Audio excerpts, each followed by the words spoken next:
of the Boundbrook Development Center Limited, right, with a 40% shareholding.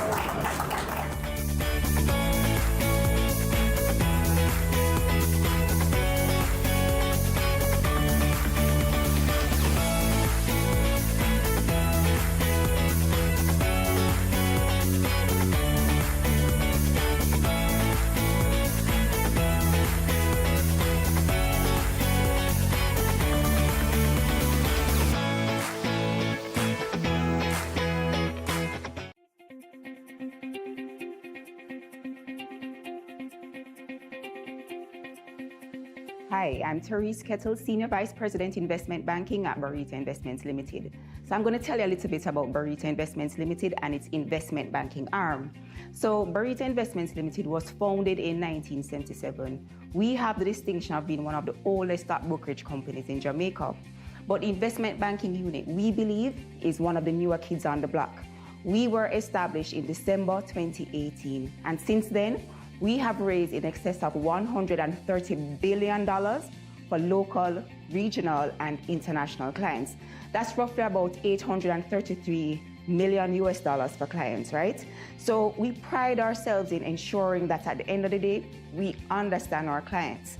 And Rocket Ship is no different. So we wanted to make sure that we understood our client or understand what it is that the client does, what it is that the client wants to achieve, and how it is that we can couple our knowledge of their industry, logistics, understand how it is that we can bring them together with proper, sound financial advice and funding. It was a pleasure working with the Rocket Ship team.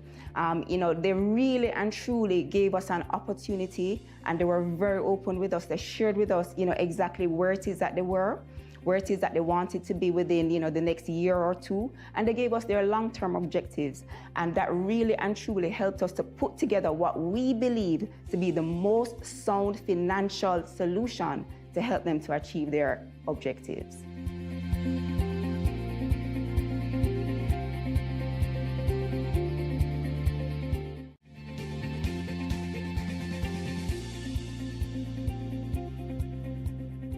Today, I am at Rocket Ship Courier Services Limited at the Village Plaza location in Alpha Tree. Now, today marks a momentous occasion where we have finally signed a transaction that would see Rocket Ship getting some capital injection, and we foresee that the company will use this to grow the business, to serve its clients more greatly. Now, Rocket Ship is currently, I would say, the premier shipping and logistics company in Jamaica. Rocket Ship does one-day shipping right now, and we expect that the business will grow from strength to strength with the capital that Barita has provided. This was a transaction of great significance to us, and we see a lot of things for Rocket Ship in the future as we continue on this partnership between Rocket Ship and Barita. Hi, I'm Maureen. I'm the founder of Rocket Ship. Out of all of our options, Barita came through with the best offer. We really loved the team. They were engaging. They held our hands every step of the way. The Barita brand, we felt really matched the Rocket Ship aesthetic. Generally, the team here believed in what we're trying to accomplish as well. We're seeking some capital and partnership with an institution because over the next 3 to 5 years, we aim to achieve some strategic objectives, such as expanding our branch network, expanding our delivery network, launching new products and services, and generally strengthening our logistics pipeline. Working with Barita has allowed us to pull our future goals forward.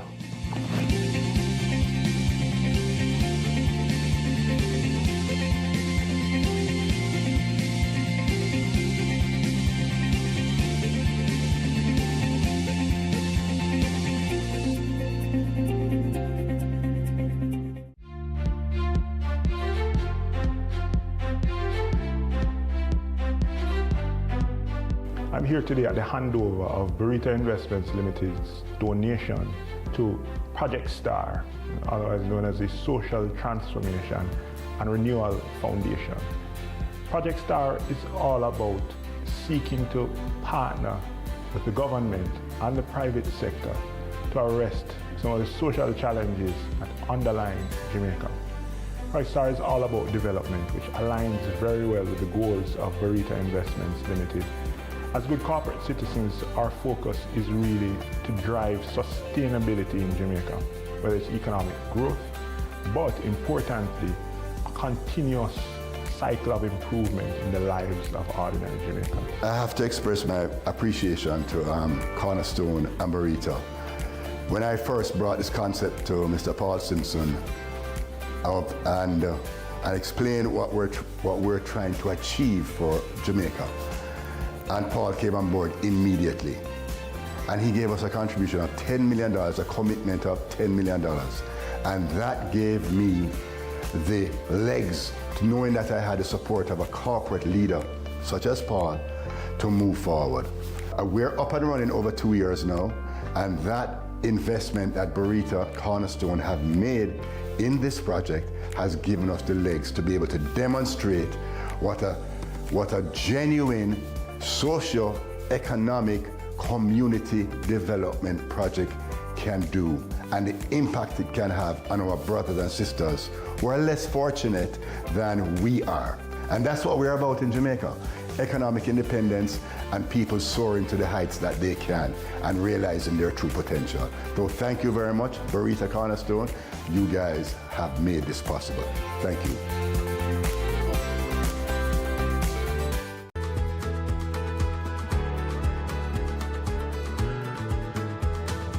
Protect the environment, our land, our duty, our future.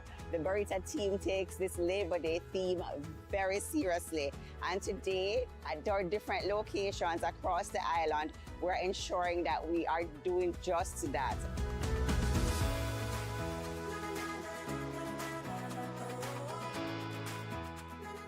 Barita Foundation, we're all about impacting communities. Again, we're glad to be out here, we're ready to do some work, and looking forward to the outcome. So today we're renovating the bathrooms. We have donated the toilets, the faucets, shower faucets, basin faucets, and the basins as well, and some urinals. Continue to follow along to see where Barita Foundation impacts next.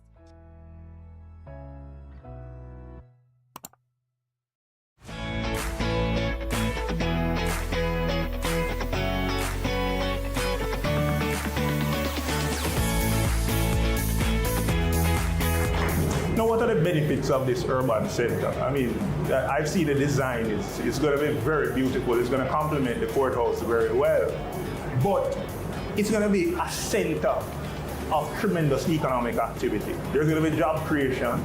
It's really going to be, I think, the bedrock of significant community development in this area. There is a saying, they say, build it and they will come. This will really be that center of gravity that will pull activity to this area. Right? It is a blueprint. Right? It's the second of its kind, but as Stanley described, when you were saying it's 2.0, it means it's not only the second one, but it's an improved version of what was done, right? And this is necessary to move us into the future. Right? Now, as Barita, we were very excited to be a part of this project. I mean, we pushed hard and worked alongside the FCG and the NCP to really bring things to where they are today. And we are happy to report that this aligns very well with our ultimate mission and vision of transforming the lives of ordinary Jamaicans through our work. And how do we do that? Of course, there is the direct outreach to our Barita Foundation, right, which focuses on the areas of education and community development. We're also very focused in how we invest, on making targeted investments in the real economy, right? And this is one of them. We are going to be the largest single shareholder of the Boundbrook Development Center Limited, right, with a 40% shareholding.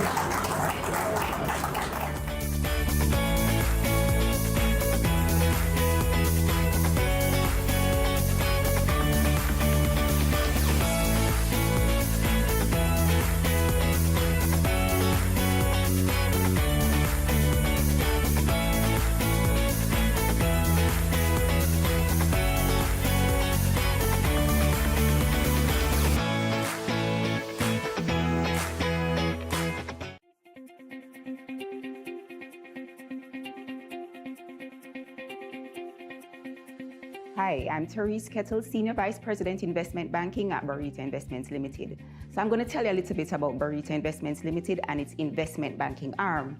So Barita Investments Limited was founded in 1977. We have the distinction of being one of the oldest stock brokerage companies in Jamaica. But investment banking unit, we believe, is one of the newer kids on the block. We were established in December 2018, and since then, we have raised in excess of $130 billion for local, regional, and international clients. That's roughly about $833 million for clients, right? So we pride ourselves in ensuring that at the end of the day, we understand our clients. And Rocketship is no different. So we wanted to make sure that we understood our client or understand what it is that the client does, what it is that the client wants to achieve, and how it is that we can couple our knowledge of their industry, logistics, understand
protect the environment, our land, our duty, our future.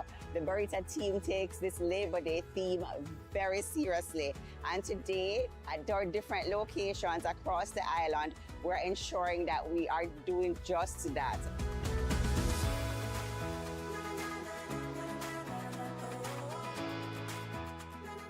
Barita Foundation, we're all about impacting communities. Again, we're glad to be out here, we're ready to do some work, and looking forward to the outcome. So today we're renovating the bathrooms. We have donated the toilets, the faucets, shower faucets, basin faucets, and the basins as well, and some urinals. Continue to follow along to see where Barita Foundation impacts next.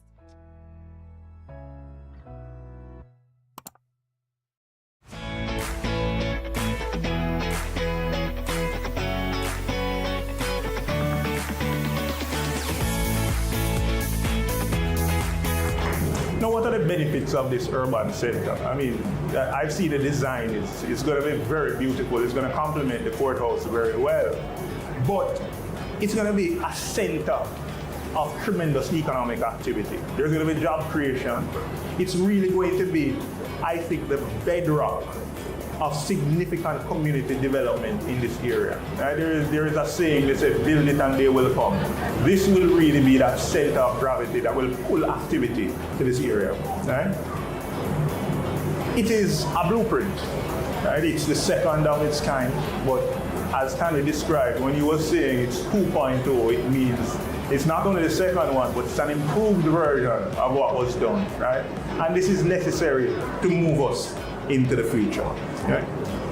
Now, as Barita, we were very excited to be a part of this project. I mean, we pushed hard and worked alongside the FCJ and the NCP to really bring things to where they are today. And we are happy to report that this aligns very well with our ultimate mission and vision of transforming the lives of ordinary Jamaicans through our work. And how do we do that? Of course, there is the direct outreach to our Barita Foundation, right, which focuses on the areas of education and community development. We're also very focused in how we invest, on making targeted investments in the real economy, right? And this is one of them. We are going to be the largest single shareholder of the Boundbrook Development Center Limited, right? With a 40% shareholding.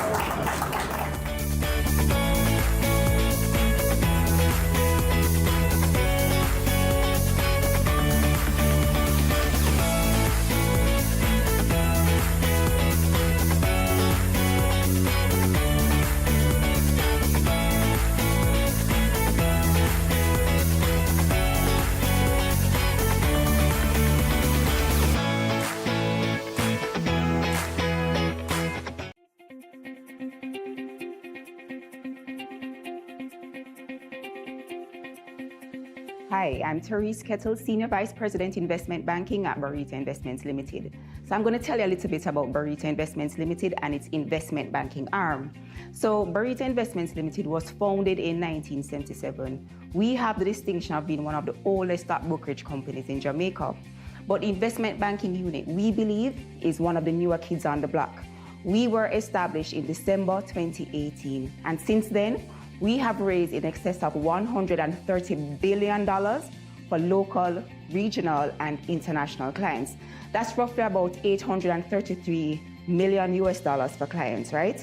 So we pride ourselves in ensuring that at the end of the day, we understand our clients.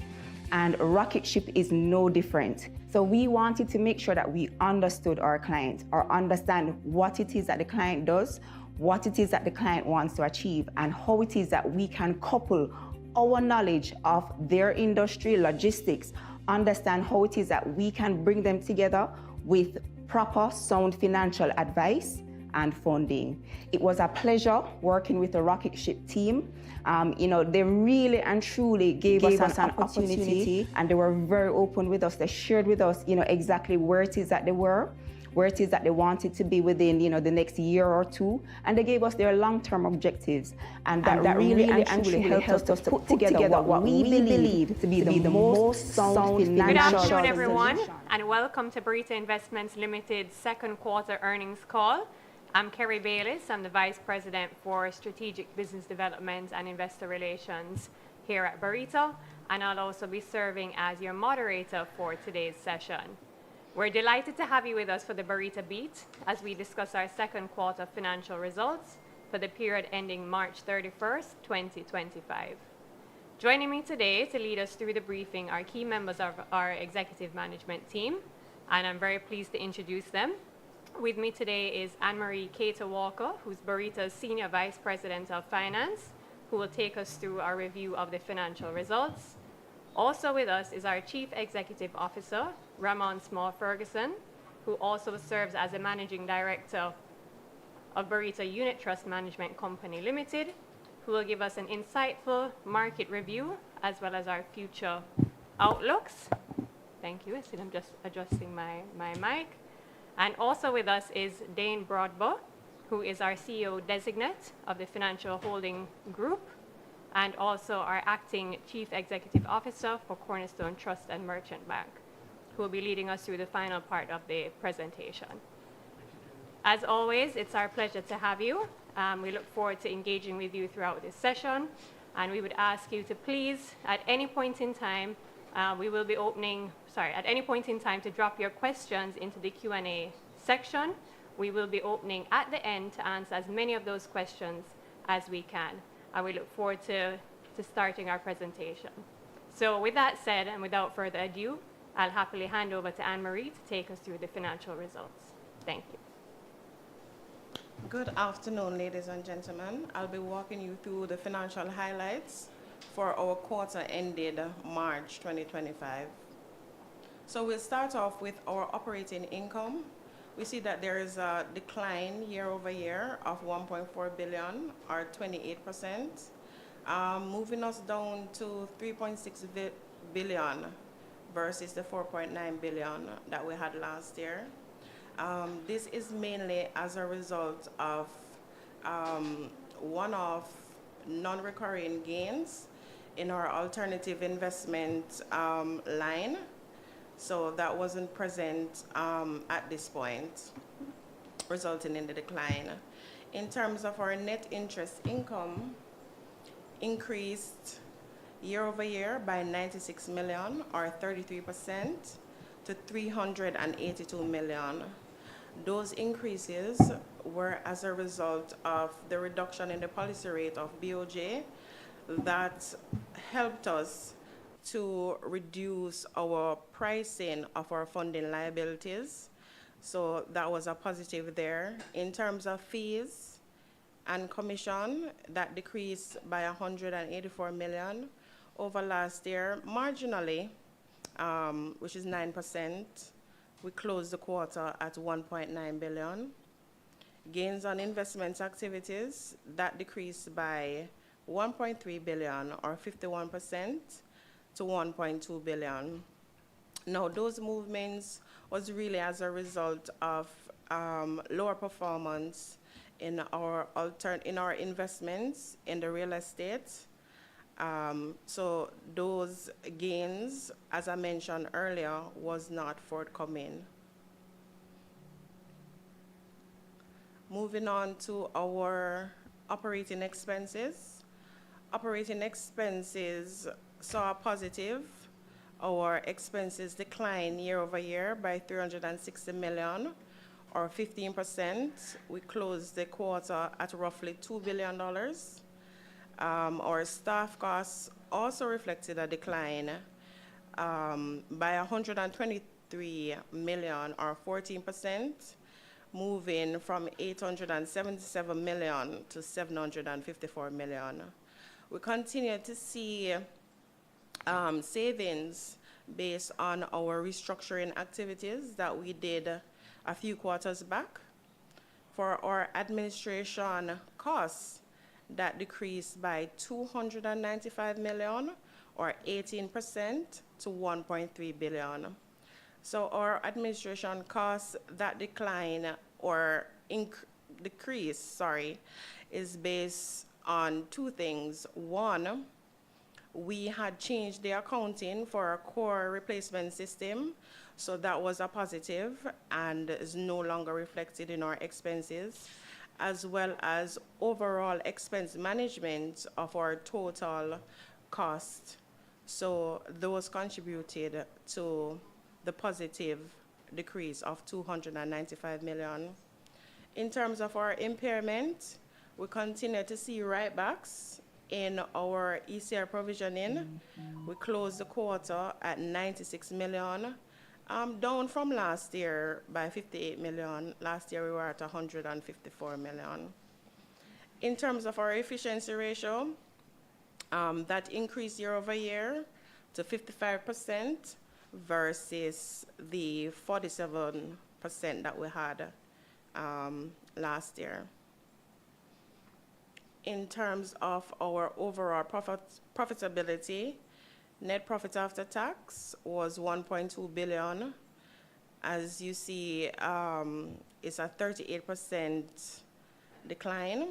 Our EPS also declined by 38%, moving from $1.59 to 98 cents.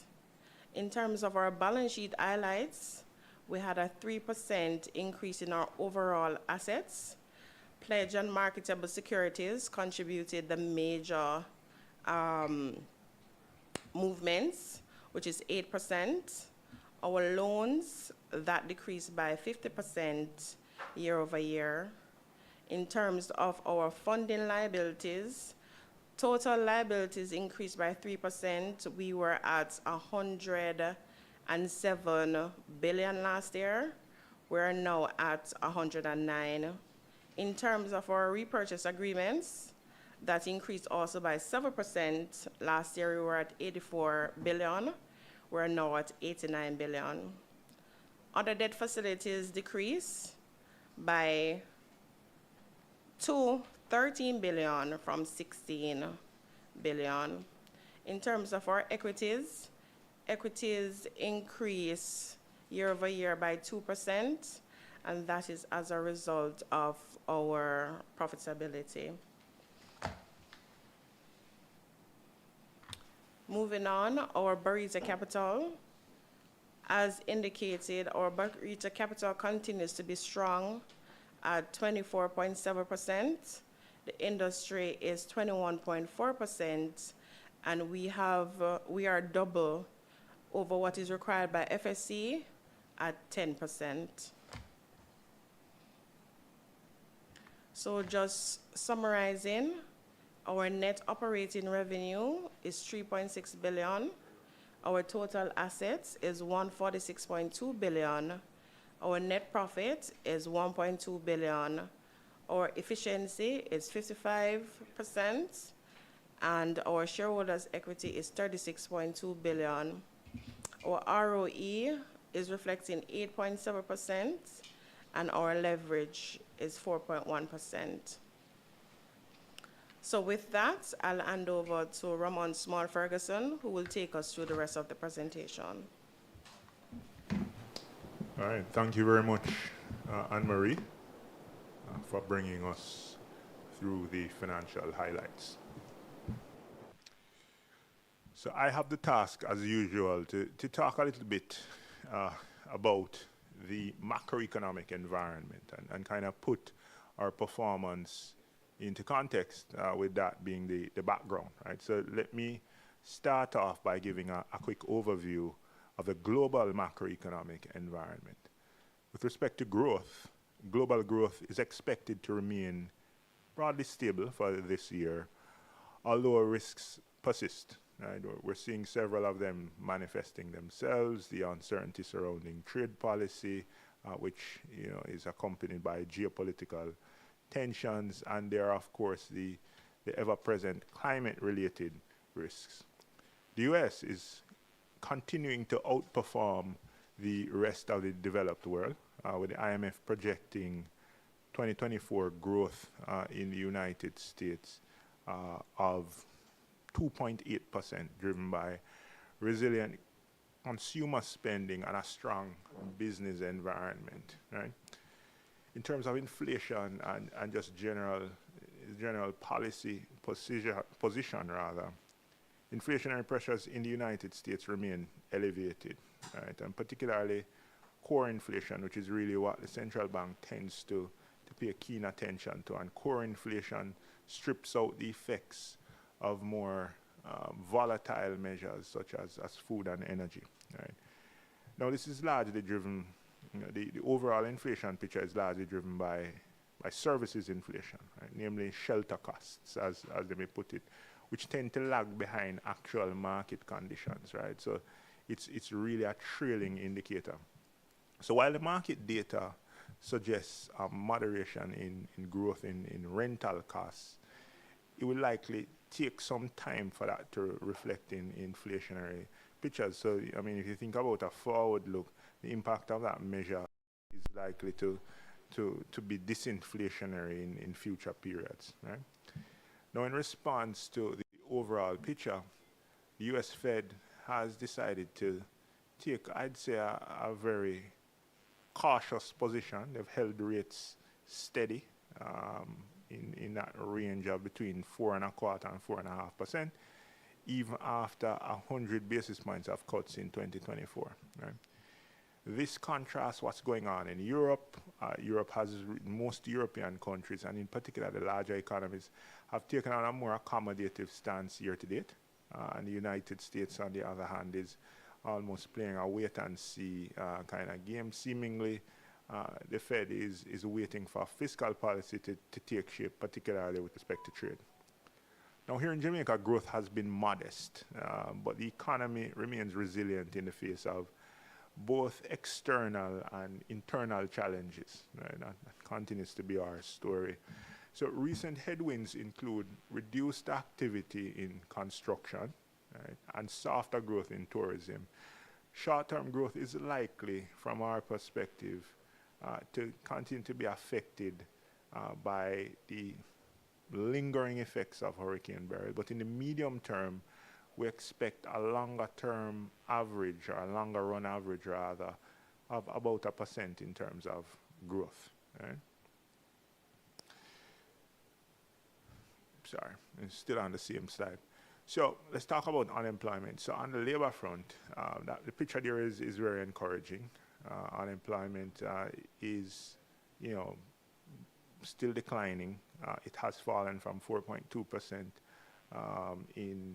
or rather it fell to 4.2% in April of 2024, down 4.5% from 4.5% the year before, and currently stands at around 3.7%. So a consistent trend lower, even as the labor participation rate is going up, which is a positive.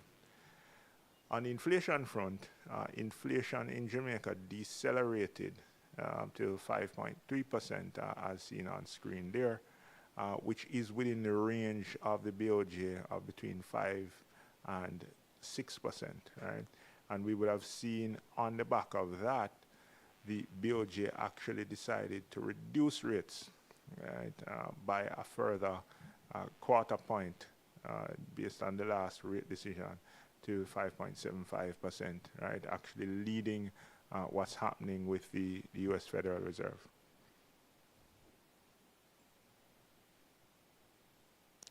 So I want to talk a little bit about our strategic pillars, just to remind you, my fellow shareholders, as to what's driving or underlining our performance in this financial year. And there are 5 main pillars. The first is a renewed focus by the organization on very specific areas of being customer-centric, right? The first is really us continuing to deepen our understanding of our client needs. And the second element is us seeking to enhance our technology to really improve the client experience of our customers. The second strategic pillar is optimizing our business lines, right? And we really want to improve profitability here, enhance our earnings resilience through targeting a particular business mix. Right, so there are areas that we're focusing on. Our asset management and investment banking business are 2. The third is the pursuit of operational efficiency and excellence, and we're seeking to boost productivity through automation and really optimizing the deployment of our resources, right? We're trying to streamline our execution and really concentrate them, right? Focus them so that we can do more with the same and produce better quality with the same. The fourth area is a focus on risk management and compliance, right, with a view of fortifying the enterprise that we have built. So we've strengthened our risk management and compliance frameworks, and we're really focusing on enhancing the business's ability to meet the growing regulatory demands through improving our governance frameworks as well. And the final is that we continue to seek out opportunities to bolster our organic growth with a focus on inorganic growth.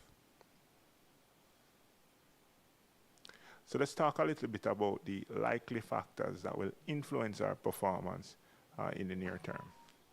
The first, as Anne-Marie would have mentioned, which has been influencing our performance, is the less restrictive monetary policy backdrop. I mean, that has positively impacted net interest income. It's created a more suitable environment for securities trading, and it's also been a factor contributing to improved investor confidence, which is a critical ingredient for things like trading, also companies expanding, right?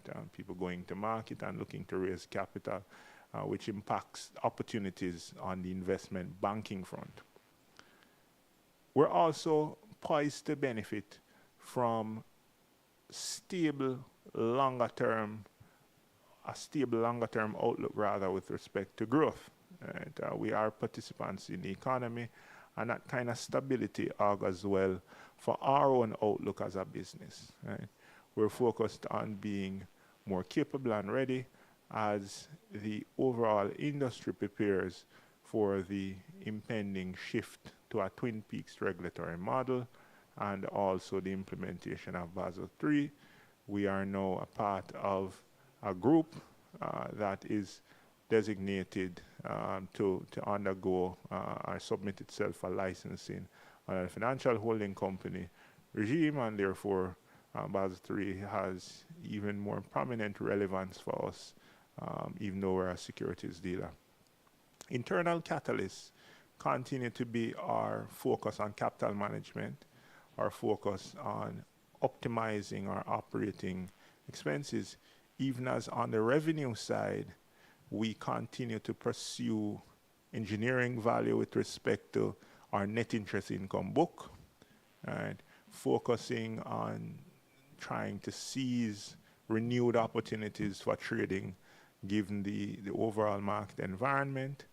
With respect to our alternative investment business, there is a steeled focus now as the real estate strategy has transitioned from being one focused on acquisition to one now focused on the development of the properties in the portfolio, right, which would in turn transform gains into cash flows. And again, we're positioning ourselves such that our business sees the continued evolution of the monetary policy environment as a tailwind and not a headwind. So we're setting ourselves up for that. So a few key takeaways in terms of business lines, right? The first is our investment banking business. As I would have mentioned, market conditions have really set this business up to continue to grow. Year over year, the business from a revenue perspective is up about 14% for the half year for 2025. And really that's expected to be continued to be supported by improvements in market conditions and an improvement in just overall investor and business confidence, right? The alternative investment business, as I mentioned, we're focused on really pushing the development strategy on the real estate front. And with respect to private credit and private equity exposures, we're focused on continuing origination there and bringing those through the cycle. And so we have a few of those, for example, that we're poised to exit in the next couple of quarters, right? From an asset management perspective, we have continued to grow our assets under management. AUM is now north of $400 billion during this financial year. And that steady growth is expected to really underline the revenue growth for this business as the quarters go by. This business is up over 10% year over year in terms of revenue contribution for the first half of the year, right? Again, the investment banking and asset management businesses are areas of focus. And just generally from a treasury trading and brokerage perspective, I mentioned the focus on net interest income and trading, but we're also focusing here on growing our brokerage business and our Cambia business as well. All right.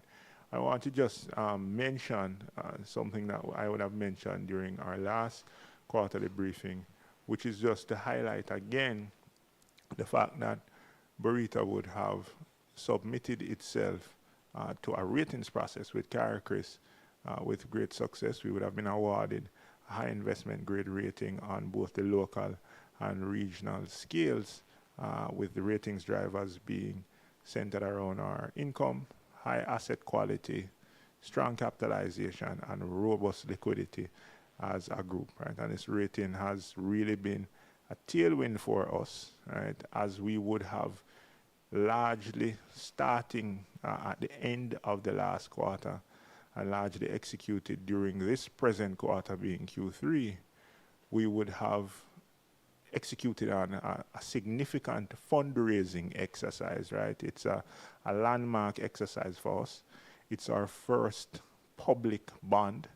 Just to remind, we would have gone out seeking to raise $11 million via 2 bond tranches and 2.25 billion Jamaican dollars rather via 5 different Jamaican dollar tranches, upsizable to 17 million US and 3.5 billion Jamaican dollars respectively. During the opening period, we saw it fit to upsize the offer to the 17 million and 3.5 billion Jamaican dollars in response to very strong demand from the investing public. The bond closed on Monday, and we're happy to report, as we would have to the Jamaica Stock Exchange, that the bonds were oversubscribed, right? Really reflecting from our perspective, very strong confidence on the part of our investor base. I'd like to use this forum just to thank the team internally for executing this initiative very well, and to thank the investing public for continuing to put their confidence in us, expressing it in different ways this time through participating in this bond. As you can see from the right side of the screen, we do have very good use for this money set out across a couple of categories. We do intend to expand our investment book through acquiring more securities. We do intend to use some of these funds to support our trading business as well. We want to fortify the business's liquidity, both for opportunistic and risk management purposes. We have a very strong investment banking deal pipeline. So we do want to increase the float available to take down transactions there, even as we subsequently sell them off and go again, right? And with that, I think I'm now at the place where I need to hand over to Dane to continue the presentation. Thank you very much. All right, thanks Ramon, and let me add my congratulations again for a successful bond raise, and my thanks to the investing public for the confidence you continue to show in Barita and by extension our group. So I'm going to talk about Barita largely in the context of the financial group, right? So our reorganization is now complete. Since our last briefing, we have gotten the court's approval to reorganize and have completed the necessary steps. What this means is that Barita Financial Group Limited is now the parent company of Barita Investments, with Cornerstone Trust and Merchant Bank as its other direct subsidiary. So we're now completing the licensing process, after which Barita Financial Group will become a financial holding company licensed by the Bank of Jamaica.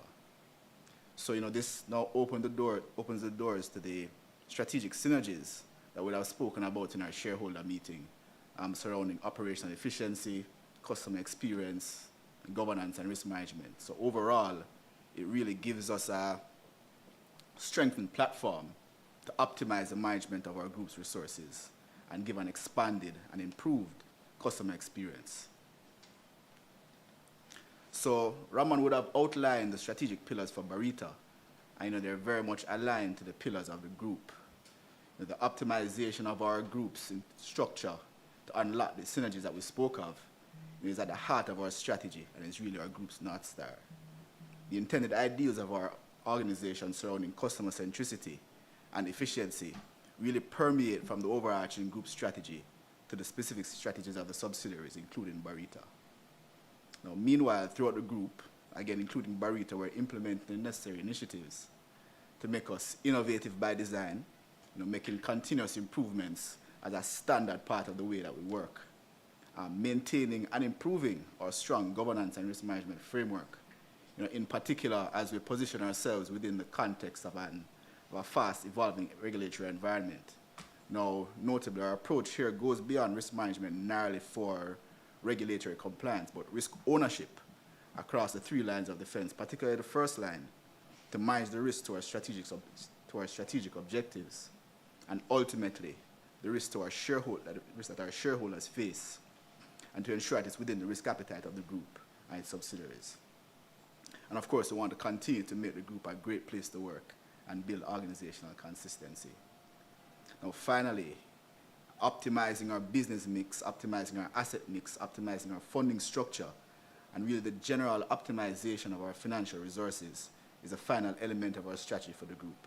Now, many of these Ramon would have spoken about, sort of for our bond raise, the intended use of those proceeds, the business line optimization that Ramon spoke about in his strategy, the nature of the intended growth of the group all fall into this very important pillar.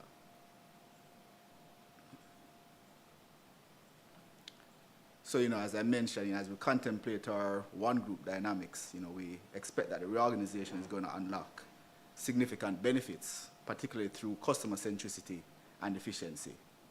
So customer centricity, as we look to organize our group around our customer, as we look to have our clients have full seamless access to the relevant capabilities of the group, and allow us to curate specific customer experience models and standards for our various segments. And efficiency, as we look to streamline units and processes and optimize the delivery of services to our clients for operational efficiency. And of course, unify best practices and standards across the group for organizational excellence. Now, though it's not the only element of our innovation thrust, as we have mentioned in previous forums, we continue to make investments in technology throughout the group. And again, we look to use our group integration to spread the cost of these investments throughout the group while broadening the benefits and ensuring the effective integration to enhance our customer experience and drive efficiency throughout the group. And specifically throughout the group, there is the merchant banking, which we're looking to invest in our digital banking capabilities for 2025 and beyond.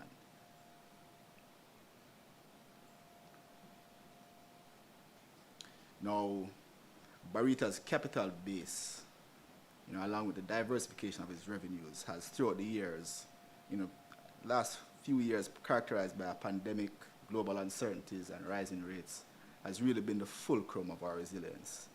And it's allowed us to deliver strong earnings while maintaining the assurance of stability. And it's largely what would have enabled our alternative investment strategy, which would have had the benefit of giving resilience to our earnings, supplementing the reduction in more traditional sources of revenue during the era of rising rates, and would have really allowed us to set the base for continued earnings resilience as we enter the development phase of our real estate strategy. Now, importantly, going forward, it's going to serve as a key enabler of our future growth. So, in addition to the existing business and its ability to generate earnings, you, our shareholders, are invested in Barita's capacity for growth, both organically and inorganically. Now, this in large part is what enables the acquisition element of the strategy that Rahman spoke of, and will be the foundation for augmenting our earnings in the future. So, the strong capital base is a feature across our group.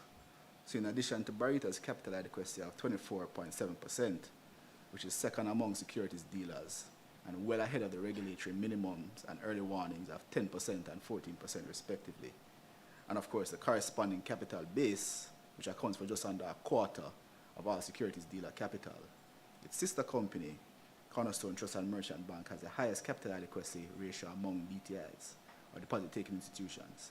Now, similarly, this is going to support its growth as it pursues its own digital strategy, consistent with the technology investments that we spoke about across the group. Now, notwithstanding the resilience embedded in our capital base, that provides strong buffers to any shocks. Through our thrust for continuous improvement, we continue to ensure that our risk exposures are either only a function of market conditions or otherwise our deliberate exposures. And we do this through investments that we've made over time and the optimization of our governance frameworks. So we've done it through the development of our risk framework underpinned by our enterprise risk management framework. We've done it through the top talent with the global experience and best practice, particularly in our second and third lines of defense. The reinforcement mechanisms in the first line of defense through its own governance structures. The strong risk management experience embedded in the heads of the organizations. And the fortified processes and IT controls and security to ensure client safety. Now, our strategic ideals are built on a deliberate foundation of risk governance and controls. And we're going to continue to focus on risk ownership at the first line of defense and ensure the permeation of our risk culture across risk owners throughout the organization. Of course, while achieving the ideals of the group structure in optimizing the efficiency of our governance processes and maintaining positive client experiences as we manage our risks and comply with regulation. Now, as we reorganize externally and internally, we expect to be structured to adapt to the natural group-wide view of the imminent Twin Peaks regulatory model.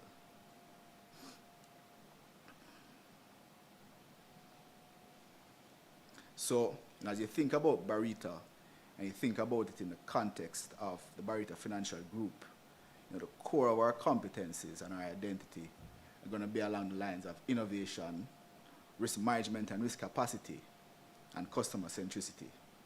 So innovation as we look to organize ourselves to structurally deliver on continuous improvement and proactively meet the needs of our clients while optimizing our efficiency. So again, it's not just about cutting edge technology, but it's the everyday gains that we look to make from a consistent review of our processes and really institutionalizing continuous improvement. And of course, effectively across multiple dimensions, challenging the status quo. Risk management and risk capacity as we look to maintain our financial resilience through continuing to have above average levels of capital and operational resilience through governance and our control environment. And of course, as I mentioned before, using our risk capacity as a springboard for growth. And finally, organizing ourselves and our operations around our customers, taking deliberate steps to institutionalize the elements that allow us to listen intently and respond to our customers, leverage our expertise and institutional capacity to exceed their expectations and ensure memorable interactions with our group. So with that, I'll end here and turn over to Kerry to take us through the questions. Thank you, Dane. Thank you also to Ramon and Anne-Marie. Now, ladies and gentlemen, you have heard a lot from us, and it is now our time to hear from you. So we'll begin our question segment of this session. So just a reminder, if you haven't already, please do drop your questions specifically in the Q&A section in the chat box. If they're put anywhere else, they may be missed, and we would hate for that to happen. So please drop them in the Q&A section now. I have seen a few coming in as the presentation has been going on, so we'll just jump straight in. So our first question, which I think is being asked on behalf of all of our shareholders, is will Barita be paying any dividends this year or even two?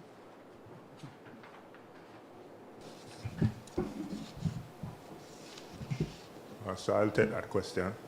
So I'll answer it in the usual principled way, right?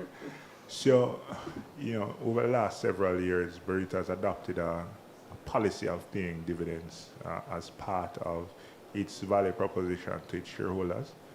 That policy is, however, underlined by our approach to risk management, right? So it's a principled thing. We do look at the state of the environment. We look at the state of the company, profitability, capitalization, just other various risk metrics. And then management makes a recommendation to the board with respect to size, timing, in relation to the dividend, right? So from our perspective, we generally have the impetus to pay a dividend. but it is, of course, driven by the context at the point in time when that decision is to be made.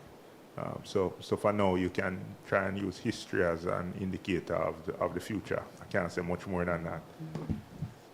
Thank you, Ramon. All right, our next question is asking, how were the loans reduced by 50%?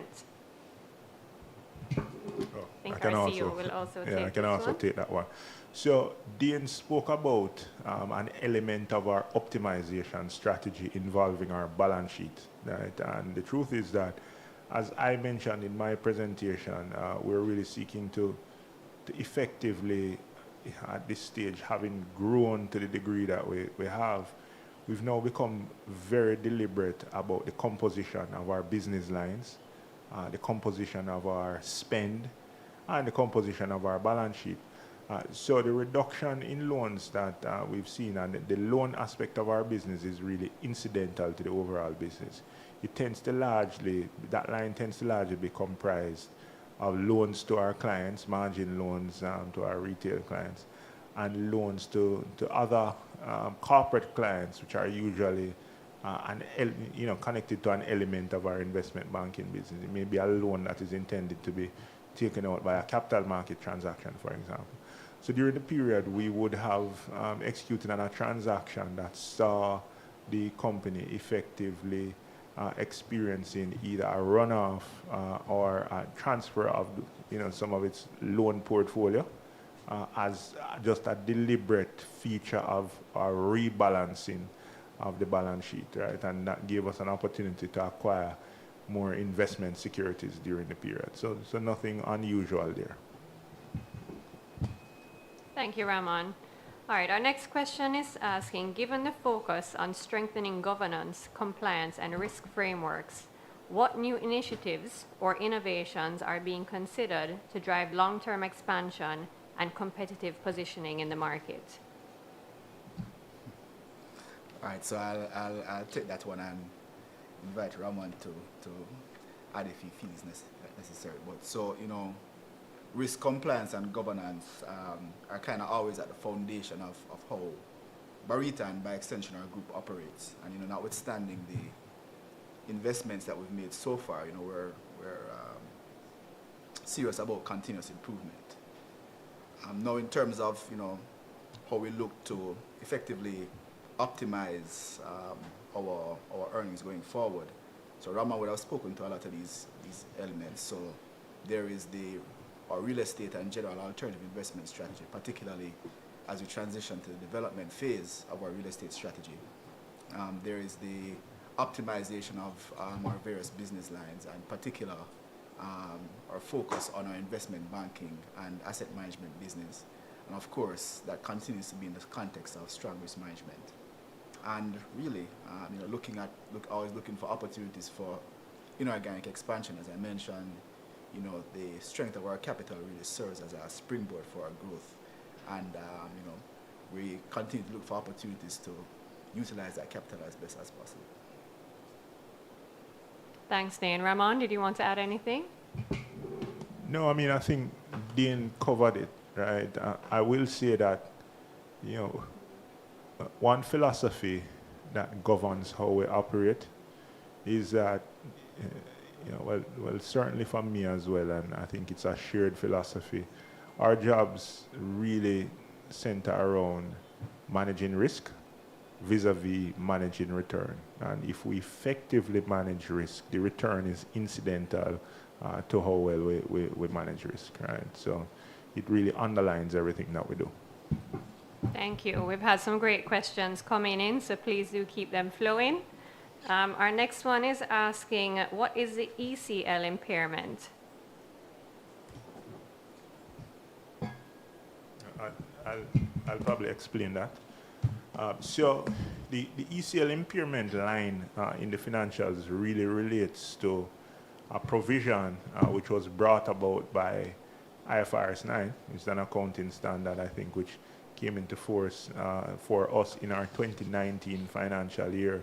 And what that line essentially represents is a quantifiable amount, a number in cash, or rather, it's a provision, a quantifiable amount of our expected credit losses, which is really what ECL means, right?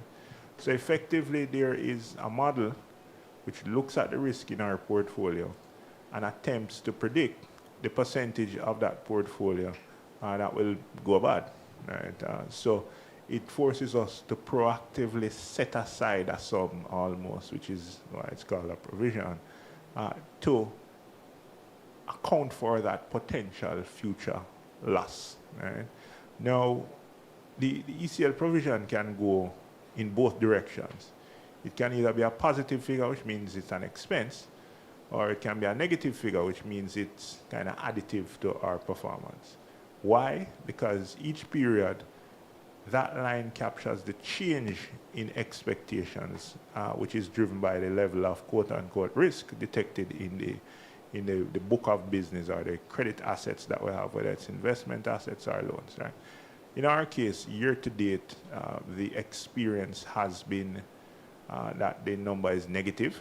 I think it's just negative by just under 100 million, which means that it is additive to our performance, right? Which means relative to the start of the year, the position that we have now on balance sheet is adjudged per the model to be less risky from an expected credit loss perspective, and therefore the year-to-date number is additive to the group's performance. Thank you, Ramon. All right, our next question. Barita has generally been relatively conservative with regard to leverage and risk. Does the recent bond offer represent a strategic shift towards a more aggressive approach to risk, and will similar offers become more frequent? I'll take this one as well, even though there's a risk in the title, right? So the short answer is no, it does not represent a change in posture. It really represents the continued evolution of our strategy as at a point in time, right? So the first couple of years of the post-acquisition strategy was characterized by serial equity capital raising. Right? Between 2019 and 2021, we raised $34.5 billion in equity capital, right? And that was the initial phase of the post-acquisition period. It would have set us up well to now build out other elements of our strategy, right? In 2023, at the top of the year, we would have done a bond raise. We raised just under $4 billion, right? And that effectively was an attempt by us to begin to diversify our funding stack, right? So we had a whole bunch of equity, still do. We have, repurchase agreements. We have some other specialized loan facilities from multilaterals, commercial banks, etc. And in 2023, we introduced bonds as part of that mix, right? Which is typical for entities like ours. In fact, we were probably one of the only ones, certainly one of the only larger ones that didn't have any bonds at all, right? We have added to that stock of bonds that we have on the liability side. Again, it's really us diversifying the liabilities that we have and also using this as an engine to fuel our continued growth. It is not all a departure from the overall risk posture. It's really just, again, us evolving as at a point in time. Thank you, Ramon. All right, our next question is about AI. Does the business see any immediate threats or opportunities from the rapid growth of AI? I think Dane is going to take that one. I'll take that one. Thanks for that question, interesting question. So, I think, artificial intelligence brings a lot with it, a lot of exciting opportunities. Similarly though, it actually also has, exposes the business to different threats of cybercrime, data privacy, and, issues to do with the actual models that support them. So our stance really is what we call opportunity-led, but governance-anchored, right? So again, where we see opportunities where AI can improve our efficiency or improve our client experiences, then, generally speaking, we will be open to the use and, in some cases, the investment in those platforms. But to the extent that we're pursuing or using any application, that is always going to be grounded in board level, governance supported, specialized AI governance, and of course the requisite training to ensure, one, that we're effective in the way that we use it, and two, that we understand the necessary guardrails associated with that use. So again, we see AI as a great opportunity to accelerate Barita's strategic vision. In fact, it's something that, as a group, we're very focused around and have been taking some deliberate steps around. But again, the extent of our investment and use of these various platforms is always going to be grounded in strong risk management and governance. Thanks, Dane. All right, our next question is saying, given Barita's focus on optimizing the revenue mix, is it expected that income from real estate holdings will represent a smaller percentage of income moving forward? I'll take that one. So I'd say that it will represent an optimized percentage of revenues going forward, right? So I would say 2021, there were really no contributions from any real estate exposures to our revenues, right? That strategy commenced during that financial year. And in 2023, we certainly would have had a very prominent, relatively speaking, contribution from those exposures. Given that, simultaneously with those exposures doing very well, other areas of our business, in line with market conditions, would have faltered, right? Just to remind, between 2023 financial year and 2022, we would have seen a $1 billion reduction in net interest income, and that was in the face of interest rates going up very quickly and very substantially, right? We would have seen trading revenues fall by over $1 billion as well because of said market conditions, right? And consequent to those facts, the solid contribution from our real estate exposures during that year represented an even more prominent portion of our revenue, given that traditional revenues would have fallen, right? 2024, we would have seen the percentage contribution from those exposures fall. They still did fairly well, but traditional revenue started to come back into the fold. Interest rates stabilized, and towards the end of 2024 financial year actually started to go down. And in this year, we would have seen a surge in our non-real estate related revenues, right, which are up almost 60% relative to the comparable period last year. So I say all of that to say there is certainly a place in our future revenue stack for these exposures, as we've now entered into the development phase, and the return profile associated with the exposures are reflective of that, right? But to reduce it to just saying it's going to be less wouldn't give full context. So there is a certain target percentage that we have in relation to what that part of our business, as part of our overall alternative investment business, will contribute in a business as usual way. Thank you, Ramon. All right, so our next question is touching on our scholarship program, asking what opportunities we have for older clients who may not possess a first degree and would like to.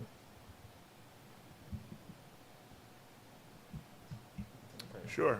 So I'll take this one, Dean. I love an opportunity to talk about the foundation, right? So the foundation is a segment of our business that I think we're all very proud of.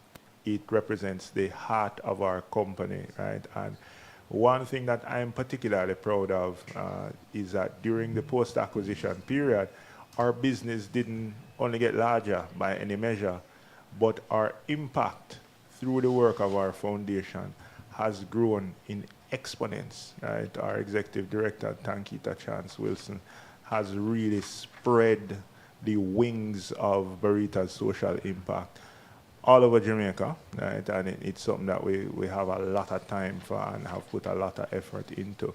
The pillars of our foundation are health and well-being, education and youth development, and entrepreneurship, right? And we have chosen those pillars to ensure that we are as inclusive as possible. We touch all demographics whether it's gender, age groups, different segments of society. We strive to impact lives across the board. Right? That being said, I think the question may be born out of the parameters associated with our scholarship program, which, yes, are targeted, I think, to persons younger than 29 or 30 years old, right, which is a part of that education and youth development quadrant. So right now, the specific scholarship program focuses on persons younger than 29, but there are other components of our social impact programs through the foundation that are much more inclusive. So we may not have a scholarship for somebody with the demographic that you just described right now, something we're certainly opening to look at, but there may be other elements of what we do through the foundation that can impact your life, right? Thank you, CEO. All right, I heard you touch very briefly on some of the effects of Hurricane Beryl, and we do have a question asking, given the impact of Hurricane Beryl and other storms on economic growth, how do we integrate climate risk into credit and investment decisions?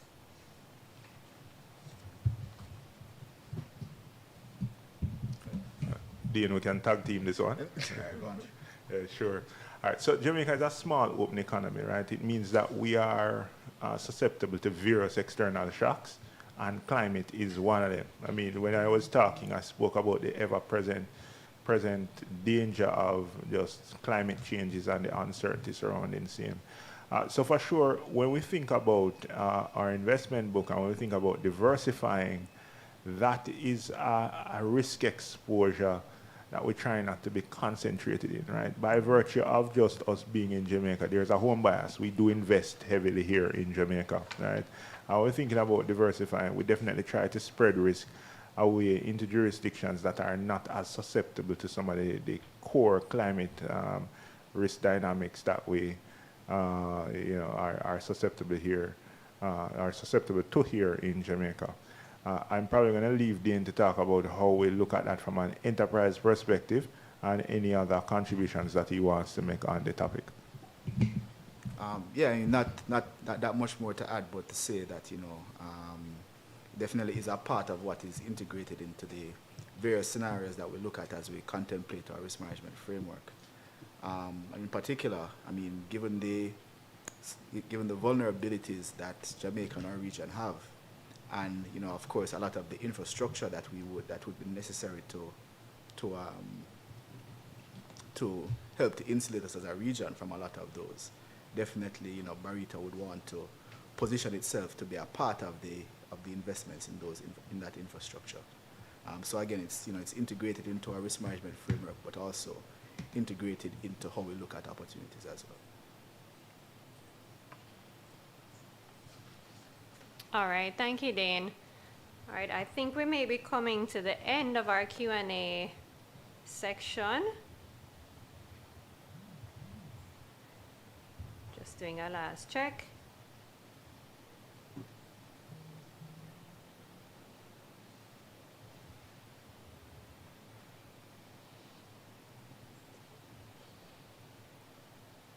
All right, I'm not seeing any further questions coming in at this time. So I guess I'll take the opportunity to say a very big thank you, ladies and gentlemen, for taking the time out of your afternoon to tune in to our Barita Beat and hear about our second quarter financial performance. It's our absolute pleasure to spend this time with you, to hear from you, to answer your questions, and we really appreciate your time and the valuable questions that you would have put forward during this section. I'd like to highlight that, if you did happen to join the session late or you would like to review again, please keep an eye out in the coming days as we will be posting this briefing on our website. So you can visit barita.com/beat and also on our YouTube page as well. So we thank you once again. We hope that you have a wonderful afternoon. I'm saying thank you on behalf of my colleagues beside me, Dane, Ramon, and Anne-Marie, and of course all of the members that you can't see here that are behind the organization that are here working every day to bring value to you, our shareholders. So thank you again, and take care, and we'll see you next time.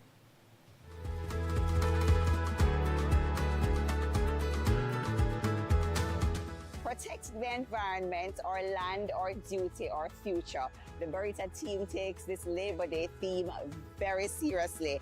And today, at our different locations across the island, we're ensuring that we are doing just that.